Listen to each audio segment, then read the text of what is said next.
어르신, 죽은 척 하십시오. 한양 북촌에서 손꼽히는 권세가 윤대감이 갑작스럽게 쓰러졌습니다. 온 집안이 곡소리로 뒤덮이고 이미 염습이 시작된 그 자리에서 겨우 10살 배기 행랑채 아이 하나가 대감의 귀가에 대고 숨을 죽인 채 떨리는 목소리로 속삭인 말이었지요. 누구도 그 말을 듣지 못했고 누구도 그 아이를 눈여겨보지 않았습니다. 그런데 이상한 일이 벌어졌습니다. 분명 의원이 맥을 짚고 고개를 저었고 장남 윤정호는 마당 한가운데서 목이 터져라 통곡을 했으며 소실 연화 또한 몸을 가누지 못한 채 울음을 터뜨렸건만 이미 숨이 끊어진 줄로만 알았던 대감의 손끝이 아주 미세하게 떨린 것이었습니다. 그 움직임은 너무 작아서 방 안에 있던 그 누구도 알아차리지 못했고 오직 그 아이만이 그 장면을 똑똑히 보고 있었지요. 그렇다면 이 아이는 어떻게 죽어가던 대감의 목숨을 붙잡을 수 있었던 것일까요? 그리고 이 집안에는 대체 누가 무엇 때문에 대감의 목숨을 노리고 있었던 것일까요? 관 속에 누운 대감은 과연 어떻게 자신을 죽이려 한 자들을 찾아내어 피할 수 없는 심판을 내리게 되는 것일까요? 어서 오십시오. 이 이야기를 끝까지 들으시면 사람의 얼굴 뒤에 숨겨진 마음이 얼마나 깊고 두려운 것인지 알게 되실 것입니다. 구독과 좋아요를 함께 해주시고 어디에서 듣고 계신지 댓글로 남겨주시면 그 자리에 좋은 기운이 머물기를 기원하겠습니다. 옛날 옛적 한양 북촌 언덕배기에 기와 지붕이 하늘을 찌를 듯 솟아오른 대저택 하나가 자리하고 있었습니다. 바로 윤대감 댁이었지요. 대문만 해도 장정넷이 나란히 들어갈 만큼 널찍했고 담장 너머로 솟은 소나무, 가지마다 까치가 둥지를 틀어 아침이면 시끄럽게 울어대곤 했습니다. 동네 아이들은 그 집 앞만 지나가도 목소리를 낮추었고 지나가던 장사치들마저 대문 앞에 서면 저절로 허리를 굽혔습니다. 윤대감은 조정에서도 이름이 널리 알려진 인물이었습니다. 젊은 시절 과거에 급제하여 벼슬길에 올라 경조 참판까지 지낸 뒤 고향으로 내려와 전답을 읽으며 한양과 지방을 오가는 큰 어른이 되었지요. 목소리가 워낙 우렁차서 사랑채에서 기침 한 번만 해도 행랑채 하인들이 놀라 달려나올 정도였습니다. 하지만 그 우렁찬 기침 소리가 요즘 들어 부쩍 잦아졌으니 60을 넘긴 몸이 예전 같지 않았던 것이었습니다. 그런데 이 대감에게는 남들이 모르는 소가리가 하나 있었습니다. 바로 장남 윤정호였지요. 그런데 이 집안에는 겉으로 드러난 위세와는 다른 기운이 오래전부터 서서히 스며들고 있었습니다. 윤대감은 평생을 벼슬길에서 살아온 사람이었고 사람을 다스리는 데에는 익숙했으나 집안을 다스리는 일에는 뜻대로 되지 않는 것이 하나둘 쌓여가고 있었지요. 특히 장남 윤정호는 어려서부터 남달랐습니다. 겉모습만 보면 반듯하고 말씨도 유순하여 처음 보는 사람들은 모두 그를 기특하게 여겼지만 집안 식구들만은 알고 있었습니다. 그 속이 얼마나 쉽게 흔들리는지, 그리고 한번 마음이 틀어지면 좀처럼 돌이키지 않는 성정이라는 것을 말입니다. 윤대감은 그런 아들을 몇 번이나 바로잡으려 했습니다. 그를 가까이 하라, 타일러도 보고 벗을 가려 사귀라 엄하게 꾸짖기도 했지만 정호의 눈은 점점 더 다른 곳을 향하고 있었지요. 아버지의 말은 그의 귀를 스치고 지나갈 뿐 마음에 남지 않았습니다. 오히려 시간이 지날수록 아버지의 그림자 아래에서 숨이 막히는 듯한 답답함이 그의 안에 쌓여갔습니다. 한편 안채에 머무는 소실 연하는 늘 조용하고 공손한 태도를 잃지 않았습니다. 걸음걸이는 흐트러짐이 없었고 말은 낮고 부드러웠으며 집안 어른들 앞에서는 언제나 한치의 실수도 보이지 않았지요. 겉으로 보기에는 흠잡을 데 없는 사람이었습니다. 그러나 그런 연화의 눈빛을 오래 지켜본 이들은 가끔 알 수 없는 서늘함을 느끼곤 했습니다. 웃고 있을 때조차 눈은 웃지 않는 순간이 있었고 아무 말 없이 고개를 숙이고 있을 때 오히려 더 많은 생각을 감추고 있는 듯 보였기 때문입니다. 특히 자신의 아이를 바라볼 때면 그 눈빛에는 다른 무엇보다도 강한 집착이 스쳐 지나갔습니다. 마치 이 집안에서 살아남기 위해서는 반드시 무언가를 붙잡아야 한다는 듯한 쉽게 드러내지 않는 결심 같은 것이었지요. 이 두 사람은 서로를 경계하면서도 겉으로는 아무 일 없는 듯 지내고 있었습니다. 식사 자리에서는 정해진 말만 오갔고 마주쳐도 예를 갖추는 선을 넘지 않았습니다. 그러나 말이 오가지 않는 사이 서로의 마음을 짐작하고 있었지요. 윤정호는 연화가 무엇을 노리는지 어렴풋이 알고 있었고 연화 또한 장남의 눈빛이 점점 달라지고 있다는 것을 느끼고 있었습니다.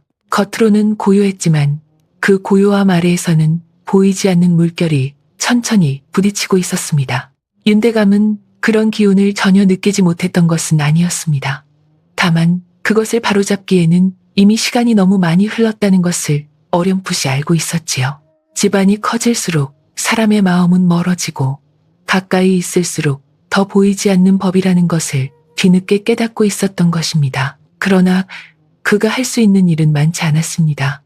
예전처럼 호통 한 번으로 모든 것이 제자리로 돌아가던 시절은 이미 지나버렸고 남은 것은 무거워진 침묵뿐이었지요. 그날도 마찬가지였습니다.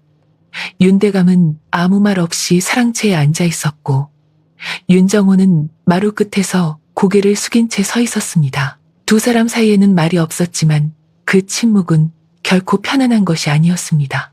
서로를 향해 있지만 서로에게 닿지 않는 거리, 그 어긋난 마음이 그날따라 유난히 길게 이어졌습니다. 그리고 그 침묵이 끝났을 때 아무도 예상하지 못한 방식으로 일이 움직이기 시작했습니다. 어느 날부터였습니다. 눈에 보이지 않던 균열이 조금씩 모습을 드러내기 시작한 것은 아주 사소한 일에서부터였지요. 윤정호는 전처럼 크게 소란을 피우지는 않았지만 집안에 머무는 시간이 점점 줄어들었고 돌아올 때마다 얼굴에는 설명하기 어려운 피로와 짜증이 겹겹이 쌓여 있었습니다. 그 피로는 단순히 바깥일 때문만은 아니었습니다. 집 안으로 발을 들여놓는 순간마다 자신이 설 자리가 점점 좁아지고 있다는 것을 느끼고 있었기 때문이었습니다. 말로는 아무도 그를 밀어내지 않았지만 눈빛과 분위기는 이미 그에게 등을 돌리고 있었지요. 윤대감이 재산 정리를 언급한 이후부터는 더욱 그랬습니다. 장남이라 하여도 당연히 모든 것을 물려받을 수 없다는 말이었고 그 말은 정호의 마음에 깊은 흔적을 남겼습니다. 겉으로는 고개를 끄덕였지만 그날 이후 그의 눈빛은 이전과 같지 않았습니다. 연하 또한 변화를 숨기지 못하고 있었습니다. 전과 다름없이 조용했고 예를 지켰지만 집안의 움직임 하나하나를 더 세심하게 살피기 시작했지요. 하인들이 어디를 오가는지, 어떤 말이 오가는지, 누가 누구와 가까이 지내는지 그 모든 것을 놓치지 않고 기억해 두는 눈이었습니다. 특히 윤정호의 동선을 유심히 지켜보고 있었지요. 겉으로는 아무 관심 없는 듯 고개를 숙이고 있었지만 그 시선은 늘 한 박자 늦게 따라붙고 있었습니다. 마치 상대가 먼저 움직이기를 기다리는 사람처럼 자신의 손을 먼저 드러내지 않으려는 기색이 분명했습니다. 두 사람은 서로를 마주할 때마다 아주 짧은 침묵을 공유하곤 했습니다. 말은 없었지만 그 침묵 속에는 이미 많은 것이 오가고 있었습니다. 정호는 연화의 눈을 마주치지 않으려 했고 연화는 굳이 그 시선을 피하지 않았습니다. 그 짧은 순간마다 서로의 속내를 짐작하려는 기색이 스쳐 지나갔고 그럴수록 말은 더 줄어들었지요. 말이 사라진 자리에는 계산이 들어섰습니다. 그 집 안에서 가장 조용한 시간은 밤이었습니다. 사람들의 발걸음이 끊기고 문이 하나둘 닫히며 불빛이 낮아지는 시간, 그 고요한 시간 속에서 오히려 마음속 소리는 더 또렷해지기 마련이지요. 윤정호는 그 밤마다 혼자 앉아 술잔을 기울였습니다. 예전처럼 시끄럽게 웃지도 않았고 누군가를 불러들이지도 않았습니다. 그저 혼자서 잔을 비우며 무언가를 생각하고 있었지요. 한 잔을 비울 때마다 그의 얼굴은 점점 굳어졌고 눈빛은 점점 더 깊어졌습니다. 그와 비슷한 시각, 안채의 불빛은 쉽게 꺼지지 않았습니다. 연하는 아이가 잠든 뒤에도 한참을 자리에 앉아 있었습니다. 손에 쥔 것은 아무것도 없었지만 생각은 분명 어딘가로 향하고 있었지요. 가끔은 아무 이유 없이 창밖을 바라보기도 했습니다. 바람에 흔들리는 나뭇가지와 담장 너머 어둠을 오래 바라보다가 이내 시선을 거두고는 조용히 눈을 감았습니다. 그 표정은 평온했지만 그 안에 담긴 마음까지 고요하다고 말할 수는 없었습니다. 이 집안의 공기는 겉으로는 여전히 단단했습니다. 하인들은 명령에 따라 움직였고 손님이 오면 예를 갖추었으며 겉으로 보이는 질서는 흐트러짐이 없었습니다. 그러나 그 질서 아래에서 사람들의 마음은 조금씩 다른 방향을 향하고 있었습니다. 누구도 먼저 나서지 않았고 누구도 입 밖으로 꺼내지 않았지만 각자의 자리에서 이미 다른 계산을 시작하고 있었지요. 그리고 그 계산들이 서로 부딪히기까지는 그리 오랜 시간이 걸리지 않았습니다. 그날 저녁이었습니다. 낮 동안 이어지던 묵직한 공기가 해질녘이 되자 더 가라앉은 듯 조용해졌고 사랑채에는 평소보다 일찍 불이 밝혀졌습니다. 윤정호가 먼저 자리를 펴고 앉아 있었고 그 앞에는 이미 술상이 가지런히 놓여 있었지요. 특별한 날도 아니었고 손님이 있는 것도 아니었지만 그날만큼은 어딘가 준비된 듯한 기색이 느껴졌습니다. 잠시 뒤 윤대감이 천천히 걸음을 옮겨 자리에 앉았습니다. 기침을 한번 참고 넘긴 뒤였고 얼굴에는 피로가 얹혀 있었지만 눈빛만큼은 여전히 또렷했지요. 정호는 고개를 숙여 인사를 올리고는 아무 말 없이 술잔을 채웠습니다. 아버님, 오늘은 조용히 한잔하시지요. 그 말은 평소와 다르지 않은 말이었습니다. 그러나 그날은 이상하게도 그 한마디가 방 안에 오래 남았습니다. 윤대감은 잠시 아무 말도 하지 않고 잔을 바라보았습니다. 술빛은 잔잔했고 흔들림도 없었습니다. 정호의 손도 떨리지 않았습니다. 모든 것이 너무도 평범했지요. 그래서 더 이상하게 느껴졌는지도 모릅니다. 윤대감은 천천히 잔을 들어 올렸습니다. 그 눈길이 한번 정호를 스쳤다가 다시 잔으로 돌아왔습니다. 마치 무엇인가를 확인하려는 듯한 짧은 눈길이었습니다. 첫 잔은 아무 일도 없이 넘어갔습니다. 두 번째 잔도 마찬가지였습니다. 정호는 말을 아꼈고 연화는 한 걸음 물러선 자리에서 조용히 술을 따랐습니다. 그 둘의 움직임은 지나치게 가지런했습니다. 소리도 흔들림도 없이 이어졌지요. 방 안에는 말 대신 술잔 부딪히는 소리만 낮게 울렸습니다. 세 번째 잔이 채워졌을 때 윤대감은 잠시 손을 멈추었습니다. 아주 짧은 순간이었지만 그 손끝이 멈춘 이유를 설명할 수 있는 사람은 그 자리에 아무도 없었습니다. 정호는 아무 일도 없다는 듯 고개를 숙이고 있었고 연하는 여전히 시선을 내린 채 잔을 들고 있었습니다. 그 고요 속에서 윤대감은 다시 잔을 들어 올렸습니다. 그리고 더는 망설이지 않았습니다. 잔을 비운 직후였습니다. 윤대감의 숨이 한번 크게 흔들렸습니다. 기침을 하려는 듯 했으나 소리는 나오지 않았습니다. 손에 힘이 빠지며 잔이 기울었고 술 몇 방울이 상위로 흘러내렸습니다. 정호의 눈이 아주 잠깐 위로 올라갔다가 다시 내려왔습니다. 연하는 움직이지 않았습니다. 그저 한 발짝 뒤로 물러섰을 뿐이었습니다. 윤대감은 무엇인가를 말하려 했습니다. 입술이 조금 움직였지만 소리는 나오지 않았습니다. 시야가 흔들리기 시작했고 몸이 앞으로 기울었습니다. 그 순간 방 안의 공기가 완전히 달라졌습니다. 그러나 아무도 바로 달려들지 않았습니다. 정호는 자리에서 일어나지 않았고 연하 또한 손을 내밀지 않았습니다. 둘 사이에 아주 짧은 정적이 흘렀습니다. 그 정적은 숨이 멎을 만큼 길게 느껴졌습니다. 그리고 그 다음 순간에야 정호가 크게 외쳤습니다. 아버님. 그 외침은 너무도 빠르게 터져나왔고 너무도 크게 울려 퍼졌습니다. 마치 그 전에 모든 침묵을 덮어버리려는 것처럼 말입니다. 그제야 하인들이 달려들어왔고 안채에서 여인들의 울음이 터져나왔습니다. 누군가는 의원을 부르러 뛰어나갔고 누군가는 바닥에 쓰러진 대감을 부축하려 했습니다. 하지만 이미 윤대감의 몸은 힘을 잃고 있었습니다. 그의 눈은 아직 완전히 감기지 않았지만 그 안의 빛은 빠르게 사라지고 있었습니다. 그리고 그 모든 광경을 방 안 가장자리에서 아무 말 없이 지켜보는 사람이 있었습니다. 아무도 눈여겨보지 않는 자리에서 조용히 서 있던 한 아이였습니다.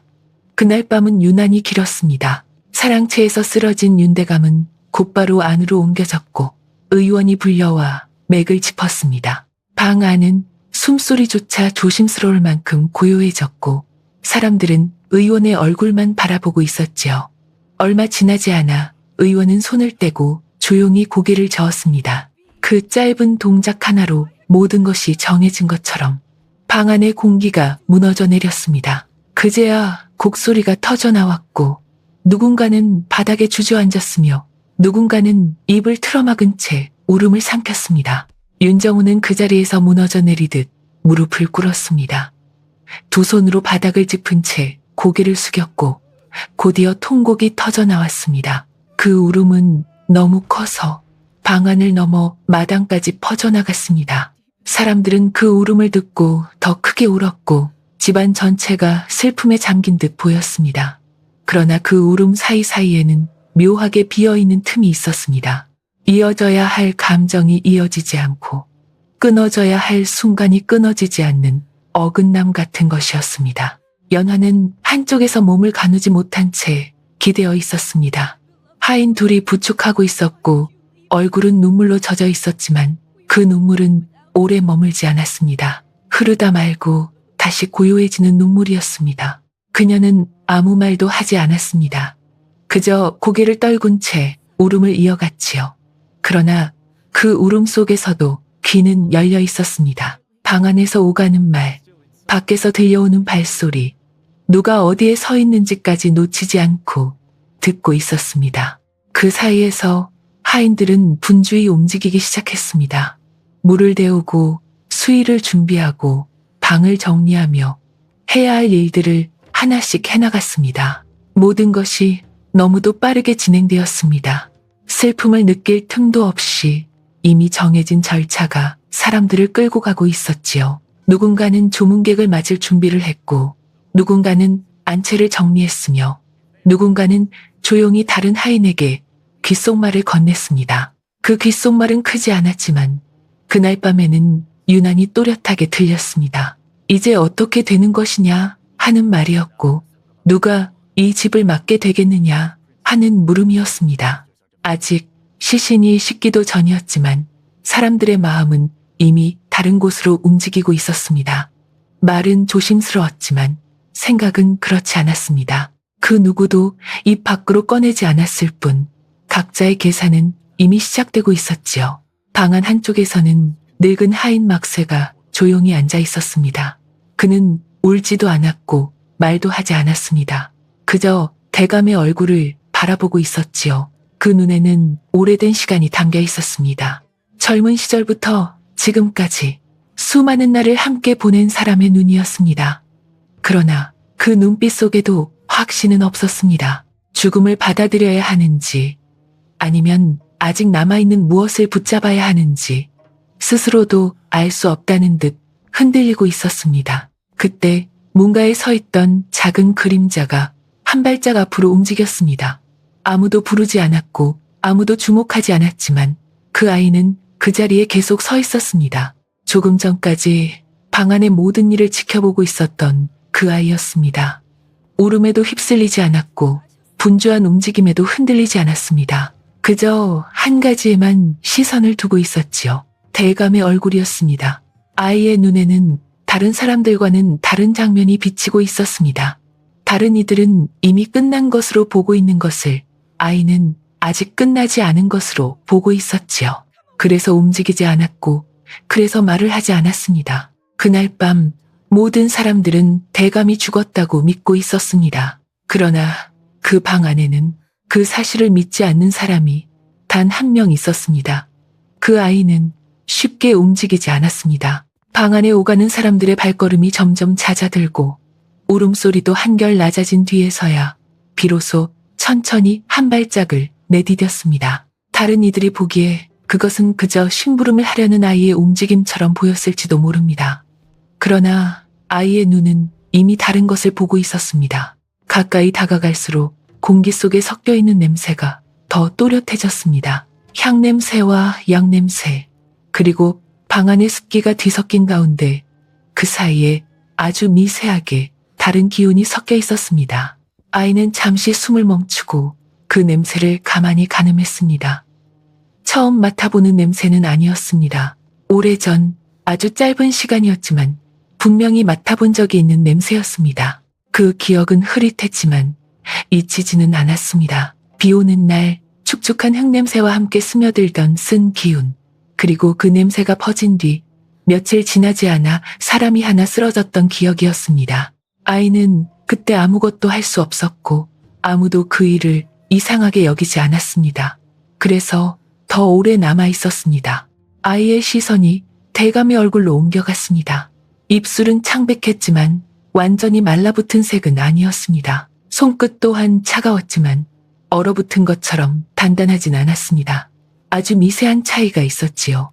다른 이들은 그것을 느끼지 못했지만 아이는 그 차이를 놓치지 않았습니다. 아이의 손이 천천히 움직였습니다.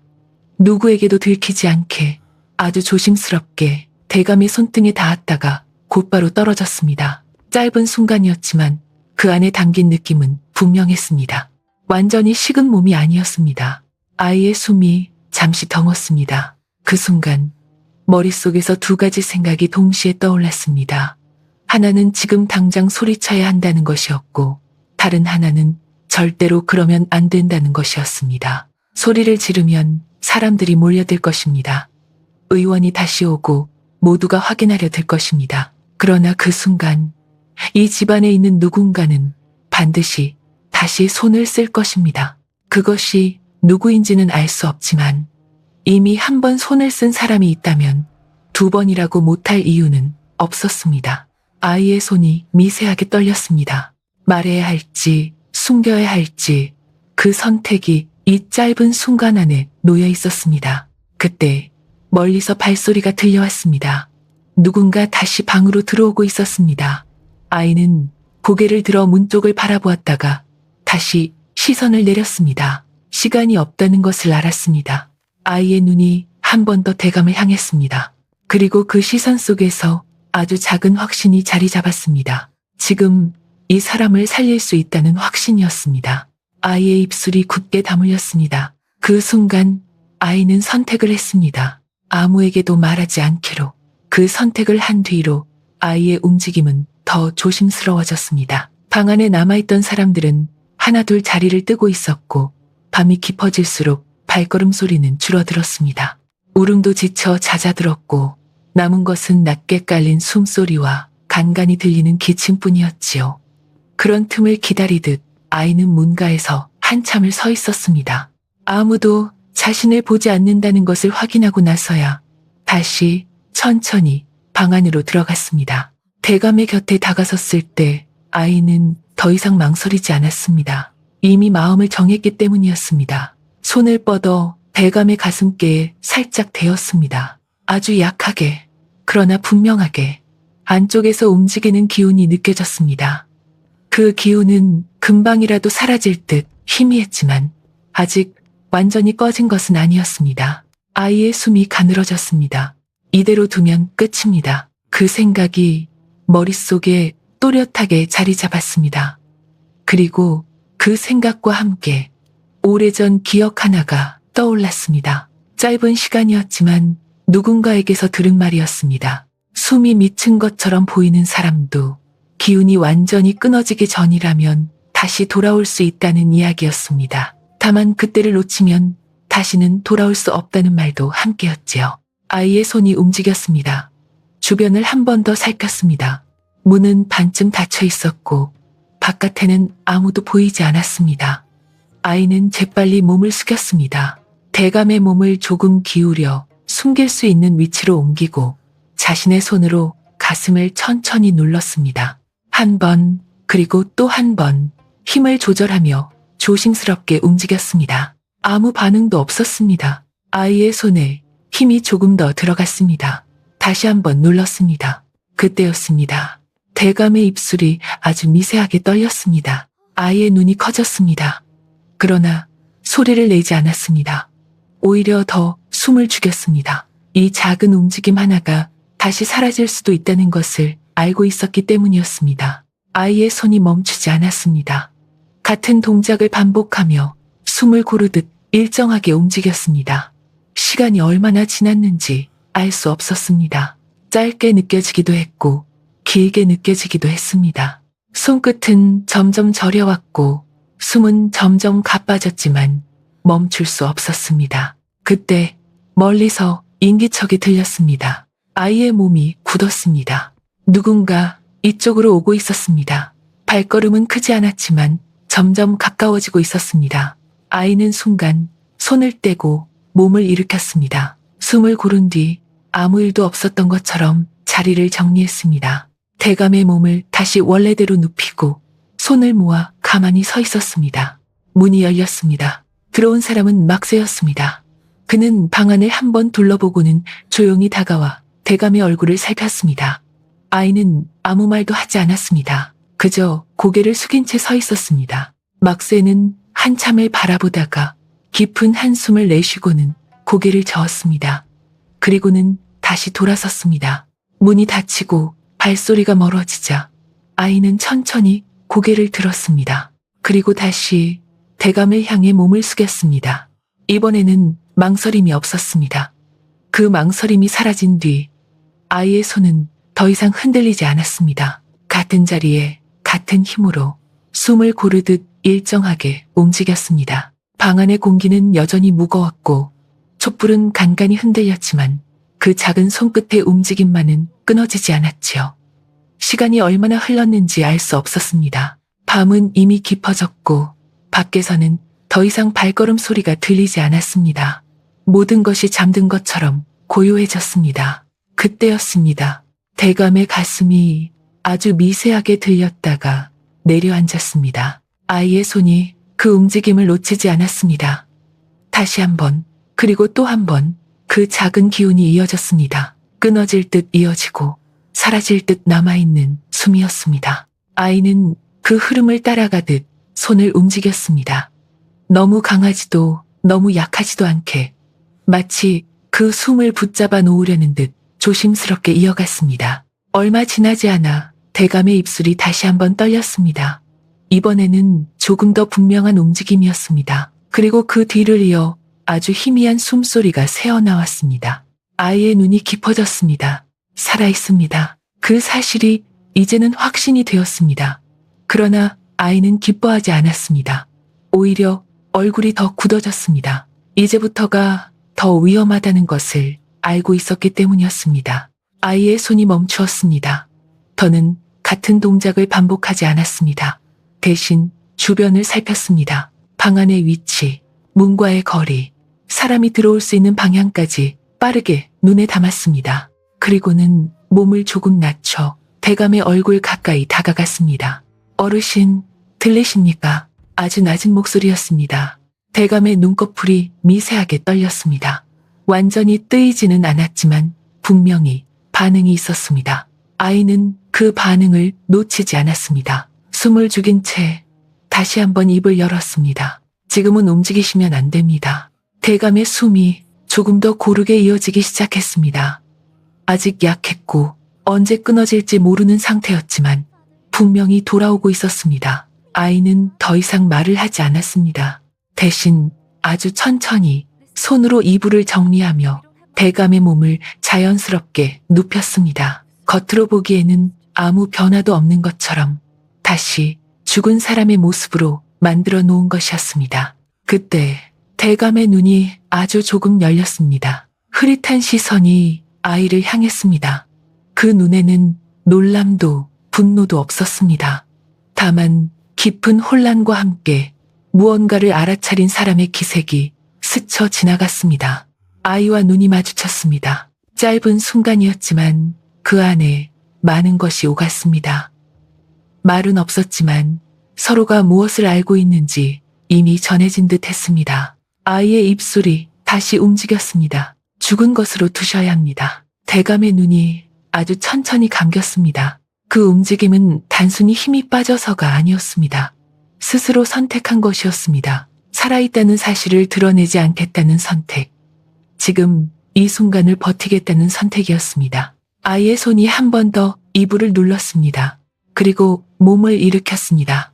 이제 둘만 알고 있는 사실이 하나 생겼습니다. 그날 이후로 집안의 시간은 겉으로는 그대로 흘러가는 듯 보였습니다. 상례는 차례대로 준비되었고 사람들은 정해진 절차에 따라 움직였으며 겉으로 드러난 슬픔은 점점 더 단정해지고 있었습니다. 그러나 그 안쪽에서는 보이지 않는 흐름이 조금씩 방향을 바꾸고 있었지요. 아이는 더 이상 서두르지 않았습니다. 이미 해야 할 선택을 했고 그 선택이 어떤 결과를 가져올지 알았기 때문이었습니다. 낮이 되자 사람들의 발걸음이 다시 분주해졌습니다. 조문객이 드나들기 시작했고 안채와 사랑채 사이에는 끊임없이 말들이 오갔습니다. 그 말들은 겉으로는 조심스러웠지만 그 안에는 숨기지 못하는 기색이 담겨 있었습니다. 누군가는 장례 뒤의 일을 이야기했고 누군가는 앞으로의 자리를 짐작했습니다. 목소리는 낮았지만 마음은 이미 다른 곳을 향하고 있었지요. 그 가운데에서 아이는 조용히 움직였습니다. 누가 보아도 그저 심부름을 하는 하인 아이일 뿐이었습니다. 물을 나르고 문을 여닫고 불을 살피는 사이사이에 아이의 눈은 사람들의 얼굴과 손끝을 놓치지 않았습니다. 누구의 말이 어디에서 시작되는지, 누가 먼저 고개를 드는지, 누가 마지막까지 입을 다물고 있는지까지 하나씩 기억하고 있었지요. 그날 오후 사랑채 뒤쪽에서 낮은 목소리가 오갔습니다. 윤정호와 연화였습니다. 두 사람은 서로 마주 서 있었지만 시선을 오래 두지 않았습니다. 말은 짧았고 끝은 흐려졌습니다. 그러나 그 짧은 말 사이에 담긴 뜻은 분명했습니다. 이 일은 더 이상 번지면 안 됩니다. 연화의 목소리는 낮았지만 흔들리지 않았습니다. 윤정우는 잠시 아무 말도 하지 않았습니다. 그리고 나서 아주 짧게 대답했습니다. 이미 끝난 일입니다. 그 말은 단정했지만 완전히 단정할 수 없는 기색이 섞여 있었습니다. 연화는 그 말을 듣고도 고개를 끄덕이지 않았습니다. 대신 아주 잠깐 눈을 들어 정호를 바라보았습니다. 그 눈빛에는 묻지 않은 질문이 담겨 있었습니다. 정말 끝났는지 아니면 아직 남아있는 것이 있는지 그 답을 스스로 확인하려는 눈이었습니다. 정호는 그 시선을 피했습니다. 그 짧은 순간 두 사람 사이에 있던 고요함이 미묘하게 흔들렸습니다. 아이의 발걸음이 그 근처를 지나고 있었습니다. 고개를 들지 않았고 발걸음도 멈추지 않았지만 그 대화를 모두 듣고 있었습니다. 그리고 아무것도 모르는 듯 그대로 지나갔습니다. 해가 기울기 시작하자 집안의 분위기는 다시 한번 달라졌습니다. 낮 동안의 분주함이 가라앉고 준비된 것들이 하나씩 자리를 잡기 시작했습니다. 아이는 다시 방 안으로 들어갔습니다. 그곳은 여전히 변함없는 모습이었습니다. 이불 아래에 누워있는 대감의 몸, 그 위를 덮은 고요함, 그리고 아무도 모르는 숨결. 아이의 눈이 잠시 머물렀습니다. 이제는 혼자가 아니었습니다. 그러나 그 사실이 오히려 더 큰 무게로 다가왔습니다. 아이의 손이 아주 천천히 움켜쥐어졌습니다. 이 집안에서 무엇이 움직이고 있는지 이제 조금씩 보이기 시작했기 때문이었습니다. 발인을 앞둔 날 아침이 밝았습니다. 집안은 이른 시간부터 움직이기 시작했고 어제까지 이어지던 준비가 마지막 손질을 향해 정리되고 있었습니다. 마당에는 사람들이 모여 있었고 대문 밖에는 이미 몇몇 조문객들이 자리를 잡고 있었지요. 모든 것이 정해진 순서대로 흘러가고 있었고 그 흐름은 누구도 거스를 수 없는 것처럼 보였습니다. 윤정호는 검은 옷차림으로 마당 한가운데 서 있었습니다.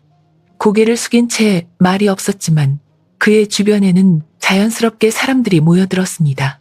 그를 중심으로 움직이는 기운이 서서히 자리를 잡고 있었지요. 누군가는 조심스럽게 그의 눈치를 살폈고 누군가는 이미 그를 집안의 다음 주인처럼 대하고 있었습니다. 겉으로는 아직 장례가 끝나지 않았지만 마음속에서는 이미 자리가 옮겨지고 있었습니다. 연하는 안채에서 나와 조용히 자리를 지켰습니다.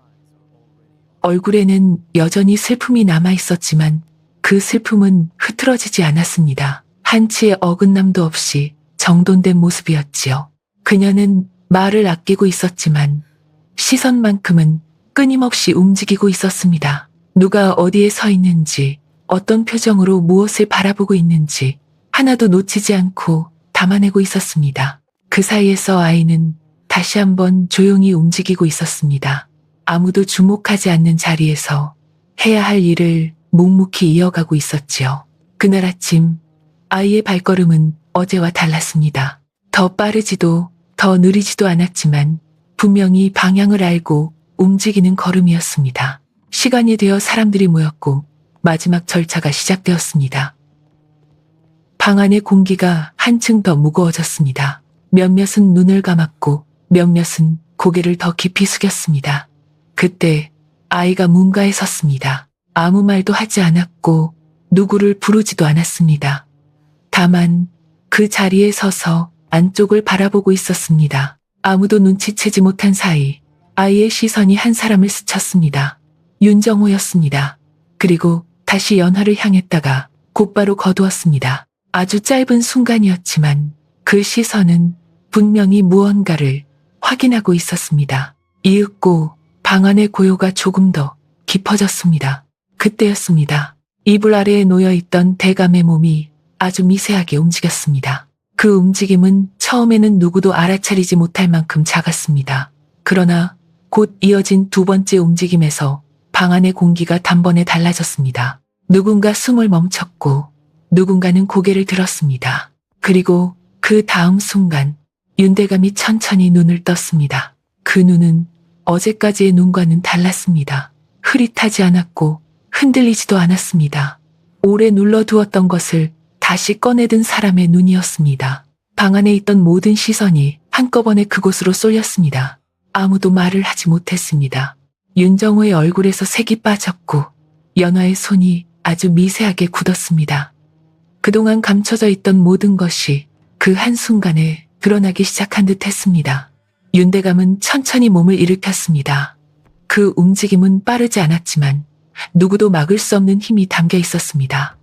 그리고 마침내 입을 열었습니다.